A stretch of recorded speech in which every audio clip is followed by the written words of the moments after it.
श्री शिवाय दोस्तों। 1 अप्रैल बड़े सोमवार के दिन शीतला सप्तमी है और इस सोमवार के दिन करें 108 चावल 2 लौंग का ये महा उपाय, आपके हर जीवन का दुख हो जाएगा खत्म। भगवान भोलेनाथ के आशीर्वाद से आपके जीवन में खींचा हुआ चला आएगा धन। दोस्तों, 1 अप्रैल 2024 को चैत्र महीने का बड़ा पड़ने जा रहा है। ये कोई साधारण सा सोमवार नहीं है, बल्कि महा सोमवार है। बताया जा रहा है महाशिवरात्रि के बराबर का ये ताकतवर सोमवार होगा, जिस दिन अगर आप थोड़ी सी भी पूजा साधना और उपाय करते हैं तो साक्षात आपको भोलेनाथ का वो आशीर्वाद मिलेगा जिसके बाद जीवन से आपके हर दुख, तकलीफ, परेशानी खत्म हो जाएगी। दूसरी तरफ अगर आप चैत्र के बड़े सोमवार के दिन 108 चावल और 2 का वह उपाय कर लेते हैं, जिसके बारे में आपको इस वीडियो में हम बताने जा रहे हैं, जिसके बारे में साफ साफ हमारे धर्मशास्त्र में लिखा हुआ है, तो आपकी कैसी ही इच्छा हो वो जरूर ही पूरी हो जाएगी। देखिए दोस्तों, धर्मशास्त्र में साफ साफ लिखा हुआ है, चैत्र महीने में भगवान विष्णु जी को प्रसन्न करना बहुत ही ज्यादा शुभ और फलदायी समझा जाता है। इसी महीने भगवान शिव जी की भी आराधना की जाती है ताकि उनकी हमको हासिल हो सके। आखिर इस महीने भगवान भोलेनाथ और भगवान विष्णु जी की कृपा कैसे पाया जा सकता है, चलिए आपको बताते हैं। देखिए, भगवान विष्णु जी भगवान भोलेनाथ जी को अपना इष्ट मानते हैं। भगवान भोलेनाथ जी भगवान विष्णु जी को अपना इष्ट मानकर के पूजा करते हैं। इसीलिए कहा जाता है कि चैत्र महीने के बड़े सोमवार के दिन अगर कोई भी व्यक्ति थोड़े से भी उपाय करता है, उस थोड़े से उपाय से उसको करोड़ों वापस से लाभ मिलता है। चैत्र महीने की शुरुआत 7 अप्रैल 2024 से हो चुकी है। इसका समापन 5/2024 को होगा। ये पूरे 28 दिन का महीना होगा। इस दौरान अगर आप बस बड़े सोमवार के दिन वह उपाय कर लेते हैं जिसके बारे में हम आपको बताने आ रहे हैं दोस्तों, तो आपके जीवन का कोई तकलीफ हो, दुख हो, दर्द हो, परेशानी हो, वो हमेशा के लिए खत्म हो जाएगी और आपके जीवन की जो भी इच्छा होगी, चाहे वो नौकरी बंद पड़े, व्यापार को चलाने की इच्छा, वो चाहे संतान हासिली की इच्छा हो या कैसी भी इच्छा हो, वो जरूर ही पूरी होगी। ध्यान रखिएगा दोस्तों, चैत्र महीने के बड़े सोमवार के दिन अगर आप अपने जीवन का बस 2 या 4 मिनट निकालकर के चावल और लौंग का वह उपाय कर लेते हैं जिसके बारे में हम आपको इस वीडियो में बताने जा रहे हैं, तो मान के चलिए दोस्तों, आपके जीवन में आपका रुका हुआ धन आपको मिल जाएगा। आपके जीवन धन आने के सारे रास्ते खुल जाएंगे। आपका बंद पड़ा व्यापार जो चल पड़ेगा। आपके जीवन में आप बहुत ही कामयाब होंगे। जिस कार्य को भी शुरू करेंगे उस कार्य में आपको सफलता हासिल होगी, क्योंकि यहाँ पर आपको साक्षात भगवान विष्णु जी और भगवान भोलेनाथ जी का आशीर्वाद और वरदान हासिल होगा। इसीलिए दोस्तों, अगर आप भी चाहते हैं कि भगवान भोलेनाथ और भगवान विष्णु जी की कृपा और आपके परिवार पर सदैव बनी रहे, भगवान भोलेनाथ जी के आशीर्वाद से आप अपने जीवन में जिस कार्य को भी शुरू करें, उस कार्य में आपको सफलता हासिल हो। तो दोस्तों, पूरी सच्ची श्रद्धा और पूरे विश्वास के साथ पहले तो आप इस वीडियो को लाइक कर दीजिए और कमेंट बॉक्स में लिख दीजिए, जय भगवान विष्णु, जय भगवान भोलेनाथ जी की। और एक काम कीजिएगा, कमेंट बॉक्स में अपनी राशि डाल दीजिएगा, ताकि आपकी राशि के अनुसार हमको कोई भी उपाय पता चलता, जिस उपाय से आपको कोई लाभ पहुंच सके, वो हम आपको आपके रिप्लाई के माध्यम से बता देंगे। इसीलिए दोस्तों, इस वीडियो को लास्ट तक, अंत तक आपने ही लिए नहीं, अपने पूरे परिवार के भले के लिए देखिएगा। देखिए दोस्तों, ये जितने भी उपाय हम आपको बताने जा रहे हैं, ये ऐसे उपाय हैं जो बड़ी आसानी से आप 2-4 मिनट निकाल करके सोमवार के दिन कर सकते हैं। और यकीन मानिए दोस्तों, इस सोमवार के दिन पूरे 16 के ऐसे शुभ योग बन रहे हैं जो आपके जीवन में एक चमत्कारी बदलाव लेकर के आएंगे अगर आपने यह उपाय कर लिए जिसके बारे में आपको हम इस वीडियो में बताने जा रहे हैं। चलिए दोस्तों, एक एक करके हम आपको सारे उपायों के बारे में बताते हैं, परंतु आपसे निवेदन है, वीडियो लाइक करना मत भूलिएगा। भगवान शिव को झप करता दुखहर्ता समझा जाता है। भगवान शिव सृष्टि के संचालन करते हैं। कहा जाता है कि अगर किसी भी मनुष्य के जीवन में भी प्रकार की परेशानी चल रही हो, किसी भी प्रकार की दिक्कत का वो सामना कर रहा हो, बस ज्येष्ठ के बड़े सोमवार के दिन अगर वो भगवान भोलेनाथ को एक लोटा जल अर्पित करें, उसके बाद 108 चावल का दान करें, भगवान भोलेनाथ को वो अर्पित करें, तो समझा जाता है इतना करने भर से उस व्यक्ति के जीवन के सारे कष्ट, सारी परेशानियां, सारी दिक्कतें हमेशा के लिए खत्म हो जाती हैं। बस आपको इस बात का विशेष करके ध्यान रखना, भगवान भोलेनाथ को आप 108 चावल के दाने चढ़ाने जा रहे हैं, वो टूटे फूटे नहीं होने चाहिए, क्योंकि कभी भी भगवान भोलेनाथ जी को कोई भी खंडित चीज हम नहीं चढ़ाते हैं। दूसरा, अगर आप चाहते हैं कि जो आपके गुप्त शत्रु हैं, आपको जो नुकसान पहुंचाना चाहते हैं, वो आपका कुछ भी ना बिगाड़ पाएं, तो दोस्तों, चैत्र महीने के बड़े सोमवार के दिन जाएं, किसी भी शिवालय जाएं, वहां पर पहले एक लोटा जल भगवान भोलेनाथ को अर्पित करें, उसके बाद भगवान भोलेनाथ को 2 लौंग अर्पित करें। इतना करने भर से आप मान के चलिए दोस्तों, जो आपके गुप्त शत्रु हैं, जो आपको नुकसान पहुंचाना चाहते हैं, वो आप कुछ भी नहीं बिगाड़ पाएंगे। ये उपाय सिर्फ चैत्र महीने के बड़े सोमवार के दिन किया था, और समझा जाता है चैत्र महीने के सोमवार के दिन 2 लौंग का। आप यह उपाय करते हैं तो आपके जो भी शत्रु होते हैं वो आपका कुछ भी नहीं पाते हैं, क्योंकि भगवान भोलेनाथ किसी भी व्यक्ति को अगर आशीर्वाद दे दें तो उस व्यक्ति का साक्षात काल भी आकर के कुछ नहीं बिगाड़ सकता है। तीसरा, अगर आप चाहते हैं कि आपके जीवन में चारों दिशाओं से धन आना शुरू हो जाए, तो दोस्तों, ये उपाय कीजिए जो हम आपको बताने आ रहे हैं। और दोस्तों, ये उपाय अगर आप करते हैं तो मान के चलिए आपके जीवन में जो धन आएगा वो रुके भी, टिकेगा भी, और उसमें वृद्धि भी होगी। भगवान भोलेनाथ जी के मंदिर जाने से पहले आपको ऐसा एक लोटा जल लेना है जो आपके घर का जल हो, और उसमें 2-4 बूंद गंगा जल मिला लेना है, क्योंकि गंगा जल मार्केट में बड़ी आसानी से मिल जाता है। फिर इसी पानी को आपको भगवान भोलेनाथ को अर्पित करना है। उसके बाद 108 गेहूं के दाने भगवान भोलेनाथ जी को चढ़ाना है। अगर यह उपाय आपने चैत्र महीने के बड़े सोमवार के दिन कर लिया तो आपके जीवन में जहां पर एक तरफ धन, सारी परेशानियां खत्म हो जाएंगी, दूसरी तरफ आपके जीवन में धन चारों दिशाओं से खींचा हुआ चला आएगा, और जो धन वो रुकेगा भी, टिकेगा भी, और उसमें वृद्धि भी होगी। चौथा उपाय जो बताने हम जा रहे हैं आपको यह है दोस्तों, इच्छा पूर्ति का महाउपाय, और यह उपाय जो भी करता है उस व्यक्ति की इच्छा पूरी हो जाती है।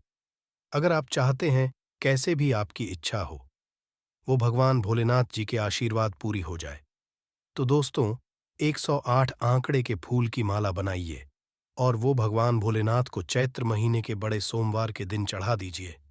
अगर आपने यह उपाय कर लिया तो दोस्तों मान के चलिए कैसे ही इच्छा हो आपकी वह पूरी हो जाएगी, क्योंकि आंकड़े के जो फूल होते हैं भगवान भोलेनाथ जी को बहुत ही प्रिय होते हैं।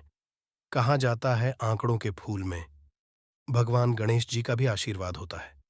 तो दोस्तों, यह उपाय करना भूलिएगा। पांचवा, अगर आपके व्यापार में आपको लगातार घाटा हो रहा है और आप चाहते हैं कि आपका जो लगातार घाटा आप सह रहे हैं वह बंद हो जाए, तो यह उपाय कर लीजिए जो हम आपको बताने जा रहे हैं। कच्चे दूध में तिल मिला करके भगवान भोलेनाथ का अभिषेक करें, और यह उपाय अगर आपने इस चैत्र महीने के बड़े सोमवार के दिन कर लिया तो आपके व्यापार में जो आपको लगातार घाटा हो रहा है वह घाटा होना बंद हो जाए। छठा, अगर आप किसी रोग से पीड़ित हैं, अगर आपको किसी बीमारी ने धर लिया है और आप इस चीज को लेकर के बड़ा परेशान हैं, आप चाहते हैं कि आपकी बीमारी, आपका रोग बिल्कुल ठीक हो जाए, तो दोस्तों चैत्र महीने के बड़े सोमवार किसी भी शिवालय जाएं। पहले भगवान भोलेनाथ जी का अभिषेक एक पवित्र जल से करें जिसमें गंगा जल मिला हो।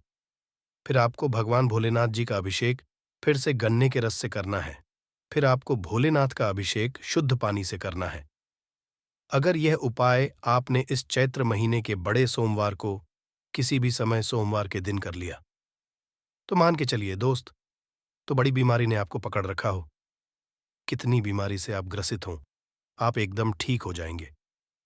अब दोस्तों, कई लोगों की जो इच्छा होती है वह यह इच्छा होती है कि उनके जीवन में उनको एक संतान की हासिली हो जाए, एक विद्वान संतान की हासिली हो जाए। तो आप क्या करना चाहिए? चैत्र महीने के बड़े सोमवार के दिन किसी भी शिवालय जाइए, 3 पत्ते वाला चिकना बेलपत्र भगवान भोलेनाथ जी को सेहत लगा करके अर्पित कर दें। अगर आपने चैत्र महीने के बड़े सोमवार के दिन यह उपाय कर लिया, तो दोस्तों कैसी भी आपकी इच्छा हो पुत्र की, पुत्री की, विद्वान पुत्र की, वह इच्छा आपकी जरूर ही पूरी होगी और आपके जीवन में आपको एक विद्वान पुत्र या पुत्री की हासिल ही होगी। इससे फैलती है घर में नकारात्मकता। इसी के साथ हम जानेंगे दोस्तों, क्या आपको कैलेंडर कहाँ पर नहीं लगाना है, क्या गलती आपको नहीं करनी है, और साथ ही मैं आपको बताऊंगी कि अगर आपके घर में वास्तु दोष है तो कैसे आप जान सकते हैं और क्या उपाय कर सकते हैं जिससे कि वास्तु दोष दूर हो और आपके जीवन से परेशानियां खत्म हो। तो पूरी जानकारी के लिए इस वीडियो को अंत तक जरूर देखिएगा दोस्तों। अब जानते हैं गुरु जी से कि वो क्या कहते हैं दोस्तों। हम सभी के घर में घड़ी का उपाय किया जाता है। घड़ी जो बीते समय और आने वाले समय के बारे में हमें सूचित करती है। अगर हमारे जीवन पर सबसे ज्यादा किसी का असर पड़ता है तो वह है समय। हर किसी समय एक जैसा नहीं होता। अच्छे और बुरे समय सभी के जीवन में आते रहते हैं। इस समय चक्र का चलना कायम ही रहता है। समय किसी के लिए नहीं रुकता। लेकिन अगर हम आपसे कहें कि आप अपने समय को अच्छा बनाने के लिए कुछ उपाय कर सकते हैं, जी हाँ, हम बात कर रही है घर में लगी घड़ी की, जिसे हम रोज निहारते हैं। पर कभी ये नहीं सोचा होगा कि ये घड़ी हमारा समय बदलने में और अच्छा समय लाने में मदद कर सकती है। दोस्तों, हम बार जीवन में छोटी छोटी चीजों को नजरअंदाज कर देते हैं, लेकिन वहीं कुछ चीजें हमारे भाग्य पर अच्छा बुरा असर डालती हैं। घड़ी की ही तरह घर में और भी कुछ चीजें हैं जो आपके वास्तु दोष का कारण बनती है और आपकी परेशानी की वजह बनती है। तो आइए पहले जान लें, क्या आपको अपने घर में वास्तु दोष के बारे में कैसे पता लगता है और किस तरह से आप बड़ी ही आसानी से इसे कर सकते हैं। दोस्तों, वास्तुशास्त्र के अनुसार किसी भी घर में वास्तु दोष होने से सुख, शांति और पारिवारिक उन्नति में बाधा पैदा होती है। वास्तु दोष के कारण पनपने वाली नकारात्मक ऊर्जा से व्यक्ति के भाग्य पर बुरा असर पड़ता है। साथ ही घर के लोगों को कई तरह की परेशानियों का सामना करना पड़ता है। दोस्तों, शास्त्रों के अनुसार अगर हम ये छोटे मोटे उपाय कर लें तो अपने घर नेगेटिव एनर्जी से छुटकारा पा सकते हैं। तो आइए जानते हैं, लेकिन उससे पहले दोस्त आपसे रिक्वेस्ट है कि वीडियो को लाइक करें, अपने दोस्तों के साथ शेयर करें, और अगर आपने अभी तक चैनल को सब्सक्राइब नहीं किया तो सब्सक्राइब करके बेल आइकॉन जरूर प्रेस कर लें। दोस्तों, नंबर 1, जीवन में तरक्की पाने के लिए रोज पहली रोटी गाय को दें, पीपल को जल चढ़ाएं और चींटियों को मिला आटा दे। तांबे के लोटे में जल लाल चंदन मिलाकर रात को अपने सर के पास रखकर सो जाएं। सुबह उस जल को तुलसी को चढ़ा दें। ऐसा करने से आपकी परेशानियां धीरे धीरे दूर हो जाएंगी। नंबर 2, वास्तु के मुताबिक अगर आपके घर में तिजोरी है और आप उसके सामने शीशा लगा दें तो इससे धन में बरकत होती है। व्यापारी लोग अपने कैश बॉक्स के सामने शीशा लगाएं, इससे आपके ग्राहक बढ़ेंगे। दोस्तों, 3, झाड़ू पोछा कभी भी खुले में नहीं रखना चाहिए। इन्हें हमेशा छिपाकर रखना चाहिए और झाड़ू कभी भी रसोई में नहीं रखनी चाहिए। नंबर 4, शौचालय का दरवाजा हमेशा बंद होना चाहिए। माना जाता है कि घर की नकारात्मक ऊर्जा शौचालय में ही बात करती है। ऐसे में अगर शौचालय का दरवाजा खुला रहता है तो नकारात्मक ऊर्जा आपके घर में प्रवेश करती है। नंबर घर में सुख शांति के लिए कपूर को घी में डूबाकर सुबह शाम जलाना चाहिए। इससे घर में वास्तु दोष भी कम होता है और रह रहे सदस्यों के जीवन की परेशानियां दूर होती हैं। दोस्तों, नंबर 6, दुर्घटना से बचने के लिए शाम को हनुमान चालीसा के बाद कपूर जरूर जलाना चाहिए। नंबर 7, घर में जिस जगह वास्तु दोष हो वहां कपूर की 2 टीकियां रखें। खत्म हो जाने के बाद वहां दोबारा इसे रखें। नंबर 8, अस्त के बाद कभी भी किसी को दूध, दही या प्याज नहीं देना चाहिए। ये भाग्य में बाधक भी बन सकता है। नंबर 9, घर के मुख्य द्वार पर कूड़ादान कभी भी न रखें। नंबर 10, घर में टूटा हुआ शीशा कभी भी नहीं होना चाहिए। नंबर 11, अच्छे भाग्य के लिए सुबह नहाते समय पानी में थोड़ा सा कपूर का तेल मिलाएं। शनिवार को चमेली का तेल भी मिला सकते हैं। नंबर 12, लक्ष्मी की कृपा पाने के लिए रोज रात को रसोई अच्छी तरह से साफ करके चांदी की कटोरी में कपूर और लौंग जलाएं। यह प्रक्रिया रोज की जाए तो घर में बरकत बनी रहती है। और मां लक्ष्मी जल्द ही ऐसे घर से आकर्षित होती है। ऐसे घरों से नकारात्मकता हमेशा दूर रहती है। दोस्तों, नंबर 13, घर के सोने वाले कमरे में पौधे नहीं लगानी चाहिए। इससे आपके ऊपर नकारात्मक असर हावी हो सकता है। नंबर 14, घर में पौधे लगाते समय पानी में सेंधा नमक डालें। सादे नमक का भी आप उपयोग कर सकते हैं, लेकिन दोस्तों, ज्यादा फलदायी होता है। आपको शुभ फल जल्द ही हासिल होंगे। दोस्तों, घड़ी की सही दिशा आपके जीवन को भी सही रास्ता दिखाने में मदद कर सकती है। इसके अलावा कैलेंडर को किस जगह लगाना चाहिए और किस जगह पर नहीं, ये भी हम जानेंगे। सबसे पहली बात जिसकी हम बात करेंगे वो है दोस्तों, घड़ी का आकार, यानी घड़ी की शेख। दोस्तों, शास्त्र के अनुसार गोलाकार की घड़ी या अंडाकार घड़ी सबसे उत्तम मानी जाती है। पर आजकल देखा जा रहा है कि बाजार में कई तरह की घड़ियां मौजूद हैं, जिसमें घर के सदस्य या भगवान की तस्वीरें और फोटो भी लगी होती है। लेकिन दोस्तों, आपको बता दें कि घड़ी के साथ तस्वीरें लगाना बिल्कुल भी सही नहीं है। इससे आपके घर के सदस्यों के जीवन पर समय का असर देखने को मिल सकता है। और की तस्वीर घड़ी में बिल्कुल भी नहीं लगानी चाहिए, क्योंकि भगवान की तस्वीर को रोज धूप, दीप, अगरबत्ती और पूजन की आवश्यकता होती है, और घड़ी तो कई महीनों तक धूल में पड़ी रहती है। इससे भगवान का अपमान होता है और यह शुभ नहीं माना जाता। हो सके तो घड़ी का आकार गोल और अंडाकार ही पसंद है। घड़ी का गोल या अंडाकार बोना हमारी पृथ्वी के आकार को दर्शाता है, जो को और घड़ी में नुकीले कौन होते हैं, और वास्तु के अनुसार नुकीली चीजें नकारात्मक ऊर्जा का संचार करती हैं। दोस्तों, अगली बार जिसका आपको ख्याल रखना है वो ये है कि घड़ी को स्वच्छ रखें, साफ सफाई का ध्यान रखें, धूल ना जमा होने दें, और कहीं से भी घड़ी टूटी फूटी नहीं होनी चाहिए। दोस्तों, जैसा कि हम सभी चाहते हैं कि हमारे जीवन में सब अच्छा और बेहतर होता रहे, तो उसके लिए हम खुद को संवारे रखते हैं, नए कपड़े और नए आभूषण पहनते हैं। उसी तरह अपने घर की घड़ी को स्वच्छ और नए जैसा ही रखना चाहिए। ये कहीं से भी टूटी फूटी नहीं होनी चाहिए। समय समय पर घड़ी पर चढ़ी धूल और जालों को साफ करते रहें, जिससे आपका भाग्य भी धुंधला नहीं पड़ेगा। दोस्तों, कई घरों में आदत होती है कि पुरानी गाड़ी को बनवाकर ही चलाते रहते हैं। एक जगह नई घड़ी आई तो पुरानी किसी और जगह लगा देते हैं। कृपया ध्यान रखें, घर में पुरानी या फिर टूटी हुई या धूल चढ़ी हुई और बंद गाड़ी तो बिल्कुल भी ना रखें। क्यों? इससे घर में नकारात्मकता और दरिद्रता का वास होने लगता है। बंद पड़ी घड़ी को घर में रखने से व्यक्ति के जीवन में नए अवसर नहीं आते और वो अपने कार्य में सफलता हासिल नहीं कर पाता। अगली बार जिसका आपको ध्यान रखना है वो है घड़ी की सही दिशा। घड़ी को कभी भी दक्षिण दिशा में नहीं लगाना चाहिए। दक्षिण दिशा यमलोक की दिशा मानी जाती है। काल का अंतिम चक्र यहीं से शुरू होता है। इसीलिए वास्तुशास्त्र में इस दिशा को घड़ी के लिए अशुभ माना गया है।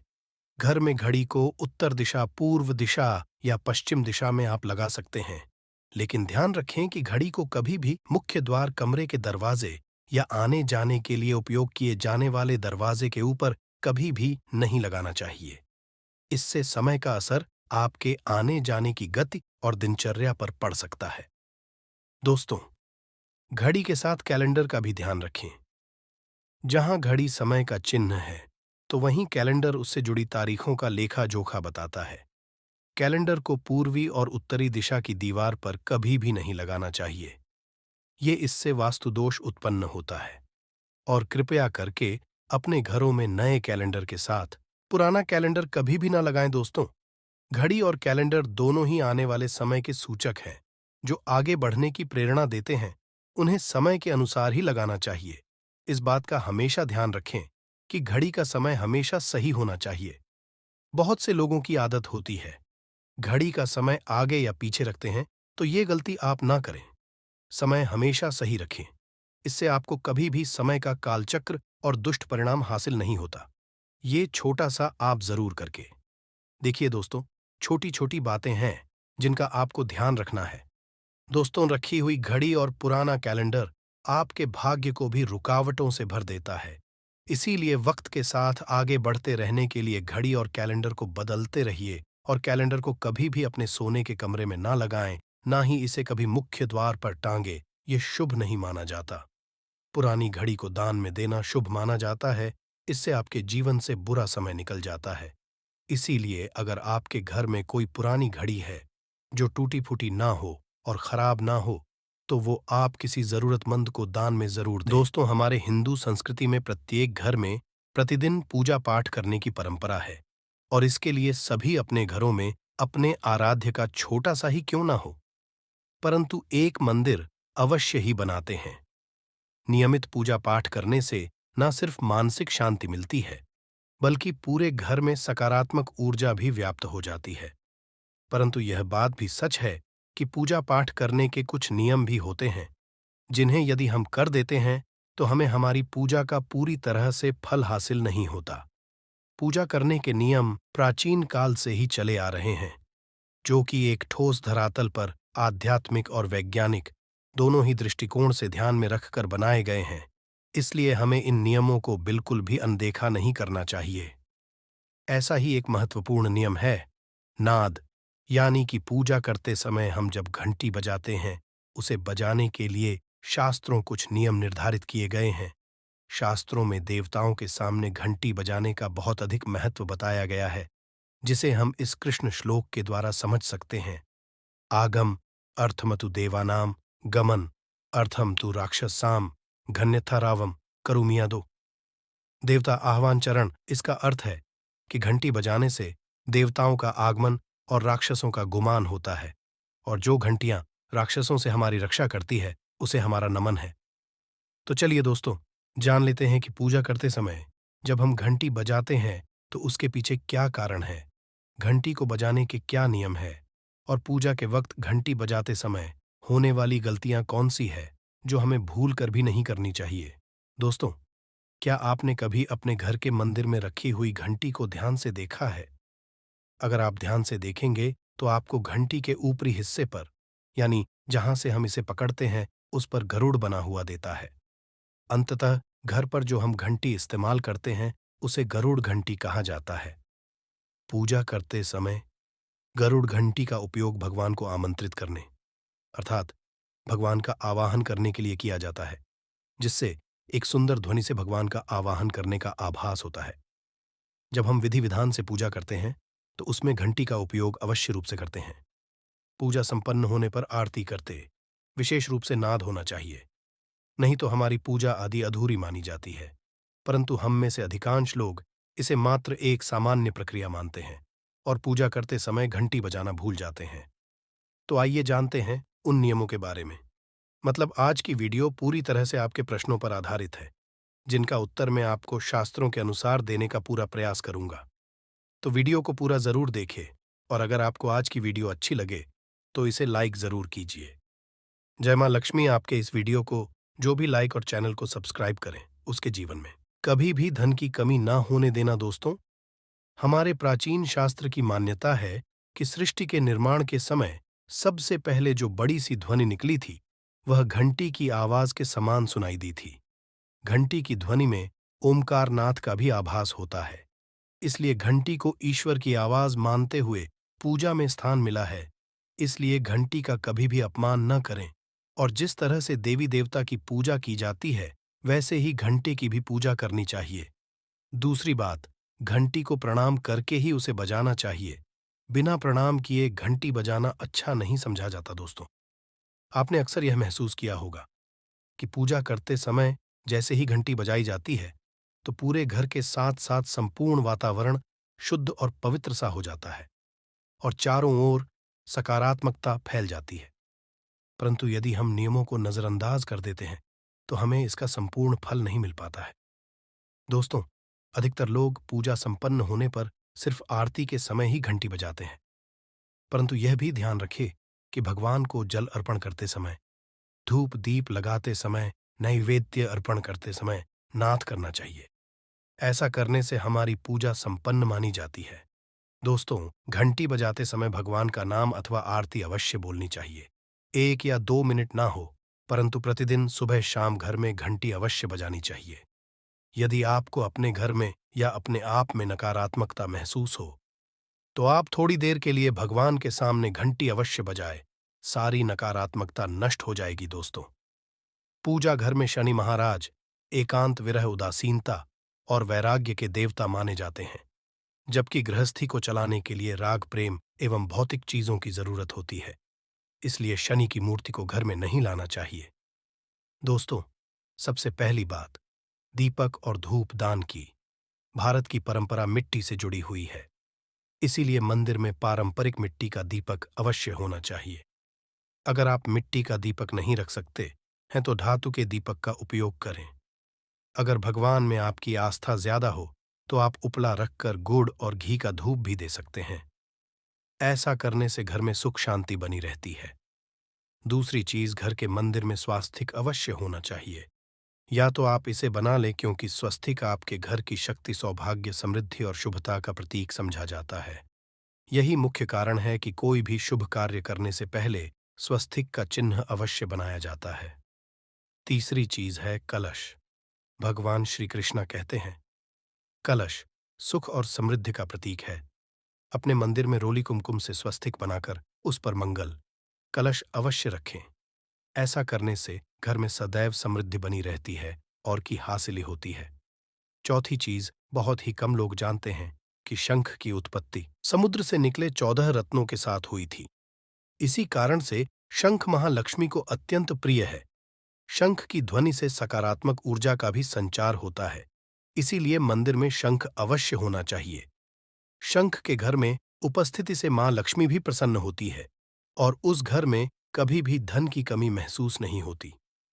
पांचवी चीज, मंदिर में आपने घंटी देखी होगी, क्योंकि घंटी को शुभ समझा जाता है। इसीलिए जब जब घर के मंदिर में घंटी की आवाज होती है, वहां का वातावरण शुद्ध और पवित्र बनता है। जिस घर में पूजा के दौरान घंटी बजाई जाती है, उस घर के आसपास की सभी नकारात्मक शक्तियां दूर हो जाती हैं और साथ ही सुख समृद्धि के द्वार खुलने लगते हैं। तो ये है वे वस्तुएं जिन्हें घर के मंदिर में जरूर रखनी चाहिए। आइए अब जान लेते हैं कि घर के कौन सी चीजें कभी नहीं रखनी चाहिए। सबसे पहली चीज, गणेश जी की मूर्ति घर में। कभी भी गणेश जी की मूर्ति 3 अथवा 5 ऐसी विषम संख्या में न रखें। अपने मंदिर में गणेश जी की सिर्फ 2 मूर्तियां रखें। इसे शुभ समझा जाता है। अगर आप अपने मंगल की कामना करते हैं तो गणेश जी की मूर्ति मुख्य द्वार पर अंदर की तरफ मुख करके लगा ले। कई लोग ये गलती करते हैं कि मुख्य द्वार पर गणेश जी की मूर्ति बाहर की ओर मुख करके लगा देते हैं, जिससे उन्हें काफी नुकसान का सामना करना पड़ता है। अगर आप चाहे तो द्वार के दोनों ओर लगा दें या फिर मुख्य द्वार के अंदर की ओर लगाइए, परंतु बाहर की ओर कभी भी नहीं लगानी चाहिए। दूसरी चीज, टूटे हुए चावल। अपने मंदिर में कभी भी टूटे हुए चावल ना रखें। इसके साथ ही पुराने चढ़ाए हुए चावल अधिक समय तक ना रखें। यह नकारात्मक ऊर्जा फैलाते हैं। यह बात भी ध्यान रहे कि आप मंदिर में रखने वाले चावलों का इस्तेमाल हल्दी में भिगोकर ही करें। इससे अधिक शुभ परिणाम मिलेंगे। 3 की तस्वीरें। इसके साथ ही अगर आपके घर के मंदिर में पूर्वजों की तस्वीरें रखी हुई हैं तो उन्हें तत्काल बाहर निकाल दें। ये आपके परिवार के लिए काफी अशुभ है। धर्म ग्रंथों के अनुसार पूर्वज पूजनीय हैं, परंतु वह देवताओं के बराबर नहीं है। इसलिए अपने पूजा घर में कभी भी मृत परिजनों की तस्वीरें ना रखें। यह आपके लिए अशुभ संकेत है। इसके परिणाम भी काफी घातक हो सकते हैं और मंदिर का वातावरण भी नकारात्मक हो सकता है। इसके अलावा अगर साधु संत को मानते हैं तो उनकी तस्वीर भी घर की किसी दीवार पर लगाएं। उसे पूजा घर में भूल से भी न रखें। ये घर के वातावरण को नकारात्मक बनाता है। इसके साथ ही महाकाली, काल भैरव की मूर्तियां भी पूजा घर में नहीं रखनी चाहिए।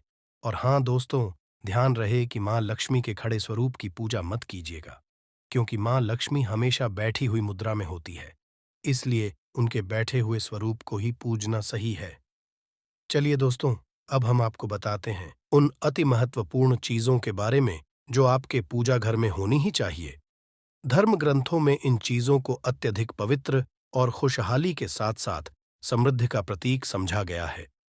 ये चीजें आपको खुशियों की चौखट पर खड़ा करती हैं, इसलिए ये आपके मंदिर में होनी ही चाहिए। गंगा जल की पवित्रता के बारे में तो आप जानते ही होंगे। मां गंगा जो हर किसी के पापों को धूल देती है, लोगों को देती है। अगर आप भी अपने जीवन में सुख और शांति कायम रखना चाहते हैं तो घर के मंदिर में गंगा जल होना ही चाहिए। इसके लिए आप एक तांबे के पात्र में गंगा जल को भर कर रख सकते हैं। ये आपके परिवार में सुख शांति का प्रतीक है, जो घर की पवित्रता को भी बनाए रखता है। इसलिए कभी भी प्लास्टिक की बोतल या अपवित्र बर्तन जैसे स्टील या लोहे के बर्तनों में गंगा जल नहीं रखना चाहिए। ये अशुभ होता है। अगर आप महालक्ष्मी को प्रसन्न करना चाहते हैं तो पूजा करते समय मां लक्ष्मी को कमल का फूल चढ़ाएं। मां लक्ष्मी कमल के फूल पर ही विराजमान रहती है, तो उन्हें बेहद प्रिय होता है, क्योंकि ये कीचड़ से निकलकर भी दुनिया में खूबसूरती और पवित्रता बिखेरता है।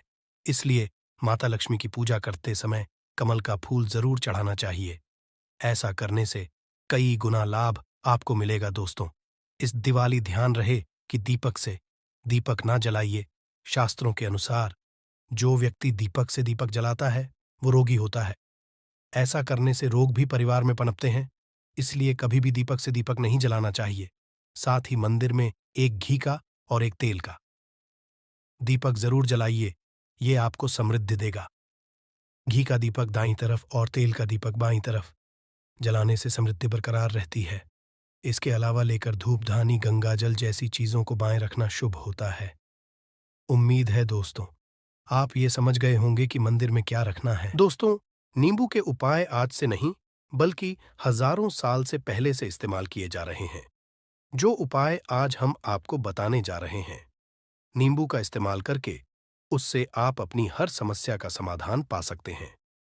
अगर आप ज्योतिष शास्त्र वास्तुशास्त्र की किताबों में जाते हैं और अध्ययन करते हैं तो नींबू के ऊपर पूरे 11 अध्याय आपको जाएंगे, जिसका मतलब ये है कि नौकरी पाने के लिए नींबू का इस्तेमाल कैसे आप कर सकते हैं, अपने व्यापार को दौड़ाने के लिए कैसे नींबू का इस्तेमाल करना चाहिए, एवं अगर आपका शत्रु आपका विनाश करना चाहता है तो नींबू के उपाय से कैसे आप उल्टा अपने शत्रु का विनाश कर सकते हैं।